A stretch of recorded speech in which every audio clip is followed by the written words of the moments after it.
Assalamualaikum warahmatullahi wabarakatuh. Salam sejahtera untuk kita semua. Perkenalkan, nama saya Marsidi Suryadi dari Fakultas Prodi Ekonomi semester 3 Universitas Mancasakti Bekasi. Saat ini saya akan membahas sedikit materi untuk memenuhi tugas mengganti ujian tengah semester mata kuliah Manajemen Pemasaran yang berjudul Strategi Unit Bisnis, Misi Bisnis dan Analisis SWOT dengan dosen pengampu Ibu Nadia Rista, SPD MPDE.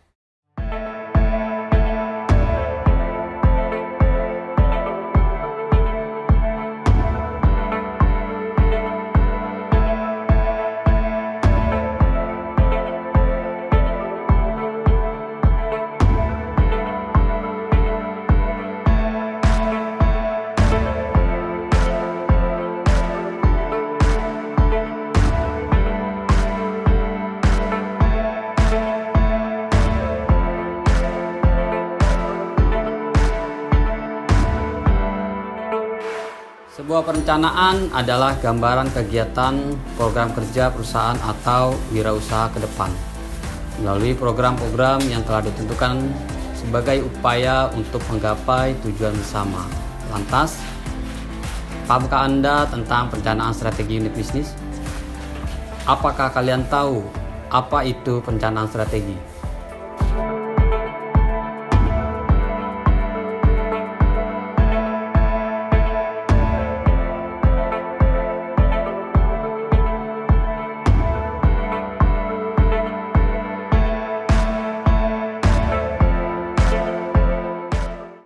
Dalam video ini saya akan menjelaskan apa pengertian perencanaan strategi bisnis, apa pengertian dari misi bisnis, apa pengertian analisis SWOT dalam perencanaan strategi unit bisnis, apa saja analisis SWOT dalam perencanaan strategi unit bisnis. Apakah kalian tahu apa itu perencanaan strategi? Perencanaan strategi atau strategic planning adalah proses mengembangkan dan mempertahankan kecocokan strategi antara tujuan dan kemampuan perusahaan serta pemasaran yang sedang berubah. Proses perencanaan strategi unit bisnis terdiri dari langkah-langkah sebagai berikut.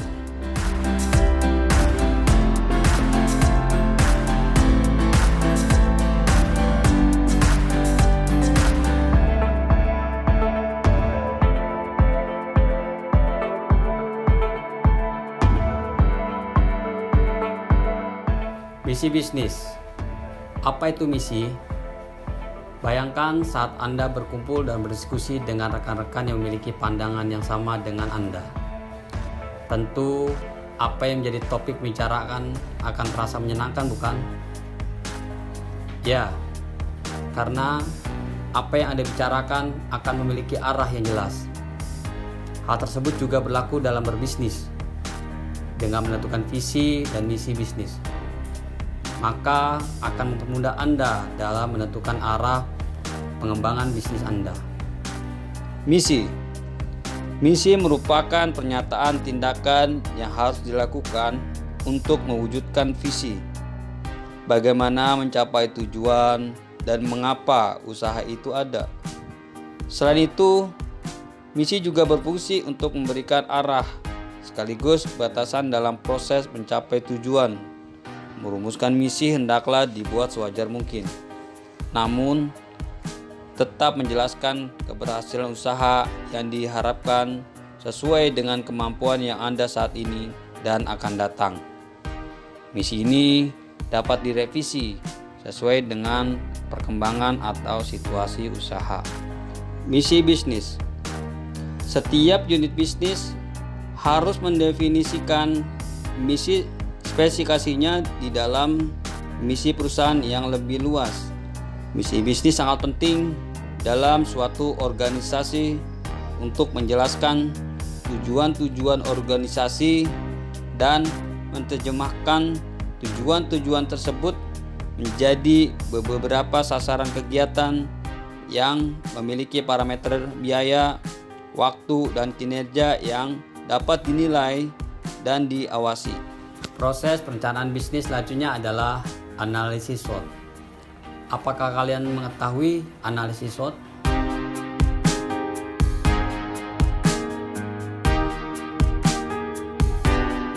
SWOT. SWOT singkatan dari S-nya strength atau kekuatan, W-nya weaknesses atau kelemahan, O-nya opportunities atau peluang, dan T-nya threats atau ancaman. Analisis SWOT mengatur kekuatan, kelemahan, peluang, dan ancaman utama Anda ke dalam daftar yang terorganisir dan biasanya disajikan dalam bilah kisi-kisi yang sederhana. Ada dua bagian dari analisis SWOT, yaitu faktor internal dan faktor eksternal. Faktor internal yaitu strength dan weakness. Itu berasal dari dalam perusahaan yang dapat dikontrol. Selanjutnya faktor eksternal analisis SWOT, opportunities dan threats, yaitu berasal dari luar perusahaan atau eksternal perusahaan yang bisa mempengaruhi bisnis.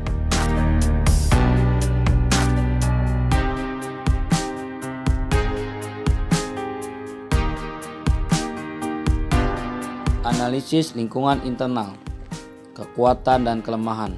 Kemampuan menemukan peluang yang menarik dan kemampuan memanfaatkan peluang tersebut adalah dua hal yang berbeda. Setiap bisnis harus mengevaluasi kekuatan dan kelemahan internalnya.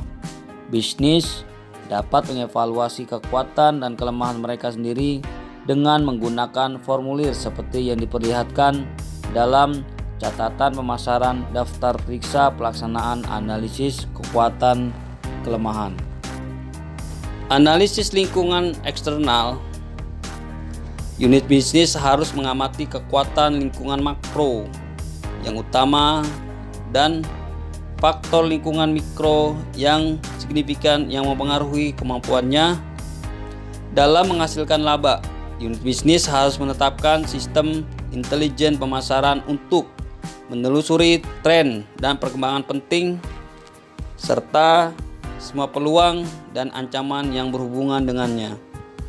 Peluang pemasaran atau marketing opportunity adalah wilayah kebutuhan dan minat pembeli di mana perusahaan mempunyai probabilitas tinggi untuk memuaskan kebutuhan tersebut dengan menguntungkan. Ancaman lingkungan environmental threat adalah tantangan yang ditetapkan oleh tren atau perkembangan yang tidak disukai yang akan menghasilkan penurunan penjualan atau laba akibat tidak adanya tindakan pemasaran defensif. Selanjutnya kita ambil contoh analisis SWOT toko online. Sebuah unit usaha yang bergerak di toko online dengan praktik promosi dan pemasaran di internet melalui website dan sejumlah akun media sosial. Ini adalah pedagang pakaian muslimah Gaisani yang cenderung menjajakan pakaiannya secara online. Gaisani adalah online shop. Kita sudah berdiri sejak 3 tahun lalu. So far selama 3 tahun ini growth-nya cukup signifikan dari tahun ke tahun. Yang dari awalnya kita benar-benar nggak ada penjualan sama sekali untuk 1 bulan pertama sampai akhirnya sekarang kita sudah bisa produksi ribuan pieces per bulannya.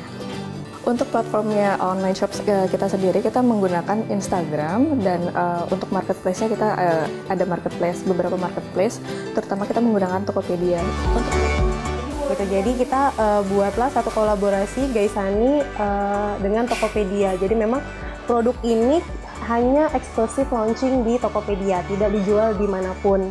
Karena kita kan sebenarnya kita punya website sendiri dan ada marketplace lain. Tapi untuk yang koleksi yang raya ini memang khusus untuk dijual di Tokopedia.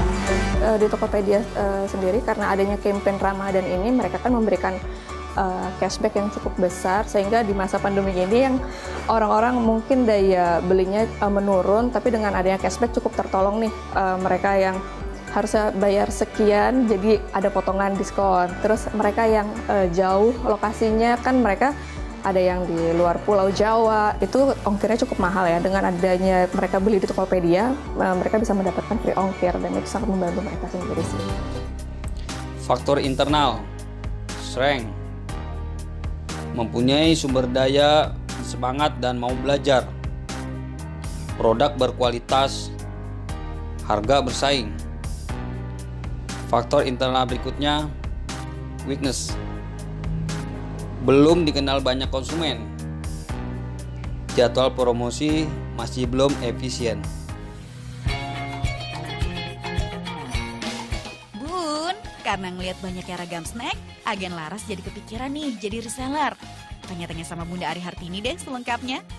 Aku penasaran sih sebetulnya, pengen jadi reseller nih ceritanya. Gimana sih Mbak caranya biar jadi reseller? Kalau jadi reseller itu Mbak belanja aja, kita nggak ada nominalnya, jadi punya uang berapa aja bisa gitu. Jadi Mbak punya budget 100.000, kita bisa kok untuk kembangin usaha ini. Jadi nanti Mbak beli satu bal, beli plastik, nanti di packaging aja gitu. Asik, berarti modalnya bisa cuma 100.000 ya Mbak ya? Bisa gitu. Jadi ini nggak ada batas nominal berapa harus punya modalnya. Tapi selama 2 tahun jalani bisnis ini, alhamdulillahnya nih, snack Bunda Ari udah dikirim ke berbagai wilayah di Nusantara loh. Kalau kita biasakan yang pada ngambil itu reseller-resellernya itu ke Papua, sampai Papua iya, juga. Ternate gitu, Ambon gitu, macam banyak, Pekanbaru, Palembang gitu, banyak pengirimannya. Rata-rata di luar daerah, karena di daerah itu jarang orang yang home industry. Tambahan lagi nih Bun, salah satu resep suksesnya Bunda Ari juga adalah memanfaatkan media sosial. Jadi makaroni Laras tapi paling laris loh. Untuk cemilan di kantin-kantin maupun di kantor. Pokoknya super mantep deh. Wow, tuh saya udah dapet brand ya makaroni Laras, paling laris. Nah, reseller Bunda Ari juga ternyata adalah tetangganya sendiri Bun. Namanya Bunda Desi. Ia mengaku udah setahun jualan aneka snack. Jual eceran ya sambil temen buat makan. Kebetulan saya punya usahanya usaha bakso. Jadi biasanya orang-orang sambil makan bakso sambil ngemil. Keuntungannya gede banget ya. Jadi saya kalau beli ini kan dalam jumlah yang besar. Nah, itu bisa 100 sampai 200% keuntungannya. Selanjutnya, faktor eksternal, opportunities. Banyak konsumen mencari produk yang sedang dijual. Kesempatan mengembangkan jaringan pemasaran seluas mungkin. Faktor eksternal berikutnya yaitu trend. Makin banyak persaingan baru dengan konsep segar dan menarik. Sarana dan perangkat yang masih belum optimal. Dari hasil analisis di atas, perusahaan harus meluaskan jaringan pemasaran, pengembangan setiap peluang, dan mewaspadai ancaman dari beragam teknik promosi serta pemasaran dari kompetitor. Di saat bersamaan juga wajib meningkatkan kualitas sarana, prasarana, dan sumber daya manusianya. Demikian sedikit materi yang saya sampaikan. Atas segala kesalahan dan kekeliruan, baik dalam penulisan, penyampaian materi, maupun kekurangan dalam isi materi saya ini, saya mohon maaf yang sebesar-besarnya. Saran dan kritik sangat saya harapkan guna pengembangan diri saya untuk lebih baik lagi. Wassalamualaikum warahmatullahi wabarakatuh.